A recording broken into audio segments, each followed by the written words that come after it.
औज़ुबिल्लाहिमिनश्शैतानिर्रजीम बिस्मिल्लाहिर्रहमानिर्रहीम। आप देख रहे हैं सी साइंस चार्ट्स का चैनल और मेरा नाम है जी वक्कास। उम्मीद करता हूँ कि आप सब लोग खैरियत से होंगे। आज की जो वीडियो है ये बेसिकली सेकंड ईयर के स्टूडेंट्स के लिए है। जी हाँ, और सेकंड ईयर के स्टूडेंट्स के लिए इस लिहाज से है, एक तो उनके पेपर भी करीब आ रहे हैं और उनको थोड़ा सा इशू है प्रोग्रामिंग के शॉर्ट क्वेश्चन से रिलेटेड। ये हमारे शॉर्ट क्वेश्चंस बोर्ड के पेपर में कैसे अटैम्प्ट करेंगे हम जाके प्रोग्रामिंग से रिलेटेड शॉर्ट क्वेश्चंस। तो आज की वीडियो स्पेशली सेकंड ईयर के स्टूडेंट्स के लिए, ठीक है जी। तो सबसे पहले अगर आप चैनल पर पहली दफ़ा आए तो चैनल को लाजमी सब्सक्राइब कर लीजिएगा। यार आप लोग वीडियोस देखते हैं, सब चैनल को सब्सक्राइब नहीं करते, मतलब आपको वीडियोस पसंद आ रही होती हैं लेकिन आप लोग सब्सक्राइब नहीं करते, तो इसमें यार आपके पैसे नहीं लगते, सब्सक्राइब कर लें, ठीक है जी। अच्छा जी, यहाँ पे दो मैंने सवाल आपके सामने पहले रखे हैं, ठीक है जी। दोनों सवाल एक क्वेश्चन के ऊपर है, फिर इससे अगला मैं आपको यहाँ पे बताऊंगा कि कैसे करना है। Find errors in the code. आपको एक कोड दिया जाएगा बोर्ड के पेपर के अंदर शॉर्ट क्वेश्चंस के अंदर। मैंने आपको पहले भी बताया है कि क्वेश्चन नंबर 4 जो होगा आपका, जिसमें प्रोग्रामिंग के आउटपुट और एरर्स वाला शॉर्ट क्वेश्चंस का हिस्सा होगा, जिसमें से आपको बताना होगा कि एरर्स गिवन कोड के अंदर क्या है, ठीक है जी। वैसे आपने पढ़ा होगा, अब ये सिंटैक्स एरर होता है, रन टाइम एरर होता है, लॉजिकल एरर होता है, उसकी गहराई में मैं नहीं जा रहा। मैं सिर्फ गिवन कोड जो होगा उस कोड के अंदर आपको बताना होगा कि एरर कहाँ पे है।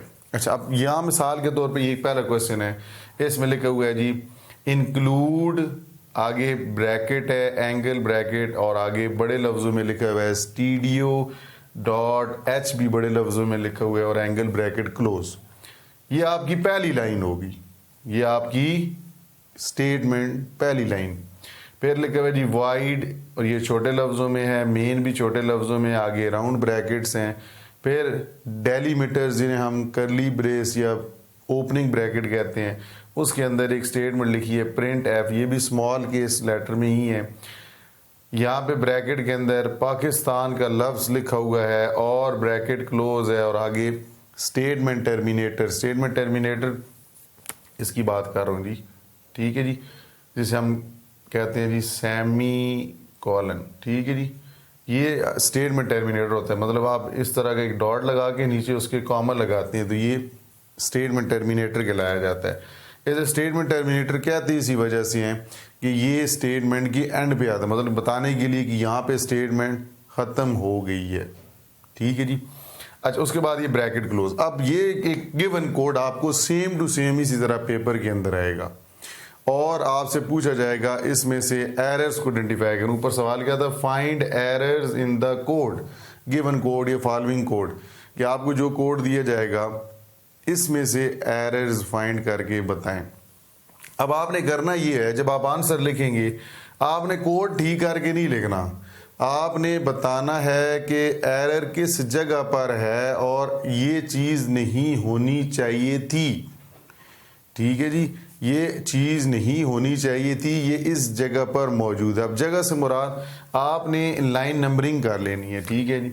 लाइन नंबर 1, लाइन नंबर 2, ये ब्रैकेट वाली 3, प्रिंट है वाली 4, क्लोजिंग ब्रैकेट वाली 5, मतलब आपने नंबरिंग कर लेनी है और अपने लिहाज से नंबरिंग करनी है ताकि आपको याद रहे। अब आपने क्या लिखना है, अब पहली लाइन देखें, जब हेडर फाइल लिखते हैं तो उसका तरीकाकार ये है कि शुरू में लिखते हैं हैश का सिंबल, यहाँ तो नहीं है। इसका मतलब ये हुआ कि यहाँ पर पहली गलती जो है हैश शामिल नहीं किया हुआ।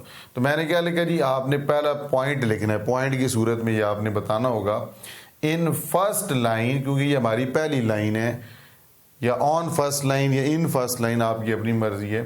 इन फर्स्ट लाइन हैश, मैंने आगे ब्रैकेट के अंदर हैश का सिंबल भी बना दिया, ये आपको नज़र शायद आ भी रहा होगा, हैश सिंबल इज मिसिंग।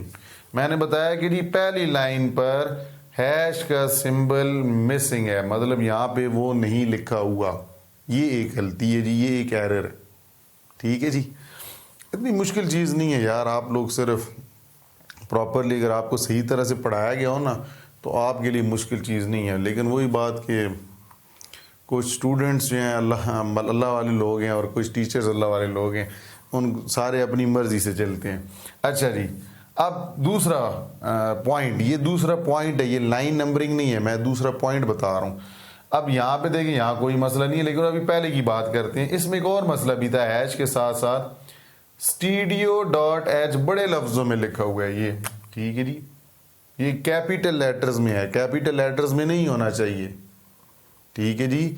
ये हेडर फाइल्स जो होती हैं ये हमेशा लोअर केस लेटर्स में होनी चाहिए। तो यहाँ पे मैंने लिखा इन फर्स्ट लाइन studio.h, ये मैंने डबल कॉमा में इसलिए लिखा है कि अंदाज़ा हो जाए पढ़ने वाले के लिए, एग्जामिनर के लिए आसानी हो जाए कि इस लफ्ज़ के ऊपर स्टूडेंट ने फोकस किया है।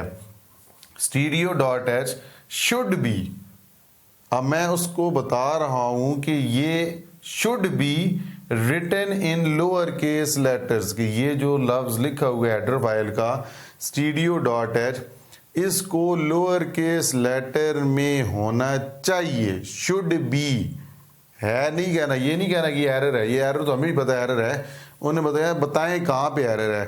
तो मैंने साथ बताया कि फर्स्ट लाइन पे ये एक एरर है जो कि ये लोअर केस में होना चाहिए, ये एक एरर है, should be in lower case, मतलब शुड बी से मुराद यही होगा कि यहाँ पे ये एरर है, ठीक है, इसको लोअर केस में होना चाहिए।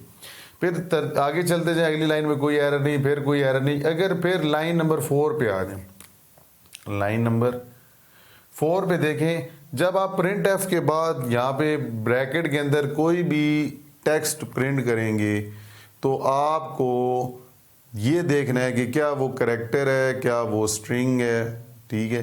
तो करैक्टर तो नहीं, करैक्टर एक अल्फ़ाबेट होता है, तो एक से ज़्यादा है, तो मतलब ये स्ट्रिंग है, तो स्ट्रिंग हमेशा डबल कोटेशन में लिखी जाती है। स्ट्रिंग कांस्टेंट आपने पढ़ा होगा 9 चैप्टर के अंदर, integer constant, string constant, character constant अगर आपको पढ़ाया गया है, तो उसमें पाकिस्तान जो है ये स्ट्रिंग के अंदर आ जाता है। And string is the combination of different characters, तो मुख्तलिफ करैक्टर्स मिलकर एक स्ट्रिंग बनाते हैं। तो स्ट्रिंग हमेशा डबल कोटेशन में, डबल कोट्स के अंदर, डबल कॉमास में लिखी जाती है, तो ये भी एक एरर है। तो मैंने लिखा in 4th line string Pakistan should be written in double quotes, ये डबल कॉमा में, डबल कोटेशन में लिखना चाहिए, नहीं तो एक ये एरर काउंट किया जाता है।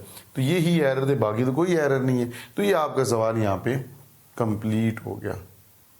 आप भी कहेंगे तो बड़ा आसान है, बिल्कुल ये आसान था, आपने वैसी ट्रेन में टेंशन ली, ये इतना मुश्किल नहीं है।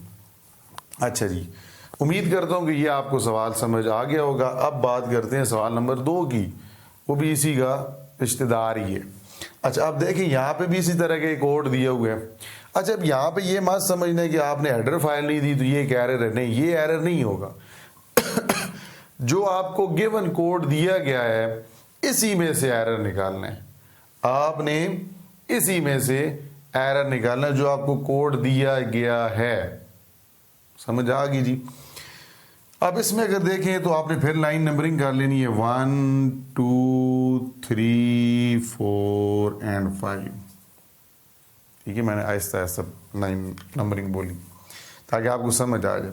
अब पहली लाइन पे देखें, int p is equal to 20 को गलती है, यहाँ पे कॉमा लगा हुआ है, नजर आपको आ गया होगा।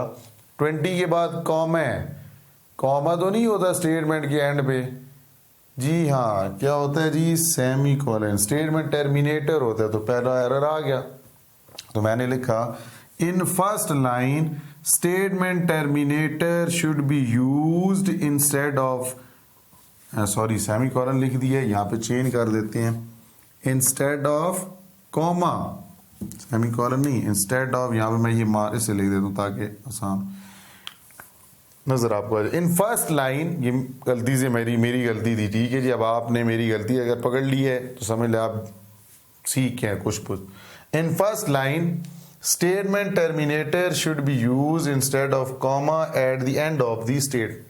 मैंने पूरा एक जुमला बना के लिखा कि पहली लाइन के अंदर जो स्टेटमेंट एंड हो रही है वहां पे कॉमा के बजाय स्टेटमेंट टर्मिनेटर का इस्तेमाल करना पड़ेगा, नहीं तो ये कह रहा है, ठीक है।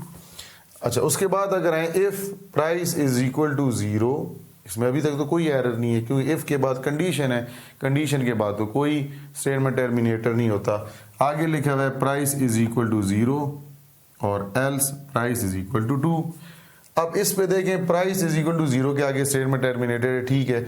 यहाँ लिखा हुआ है प्राइस इज इक्वल टू 2 और उसके बाद फिर कॉमा आ गया है, तो कॉमा जी हाँ नहीं होना चाहिए। तो मैंने लिखा जी इन 5th line statement should be and with semi colon, मतलब ये स्टेटमेंट 5वीं लाइन पे सेमी कॉलन या जैसे हम कहते हैं स्टेटमेंट टर्मिनेटर से ख़त्म होनी चाहिए, कॉमा से नहीं।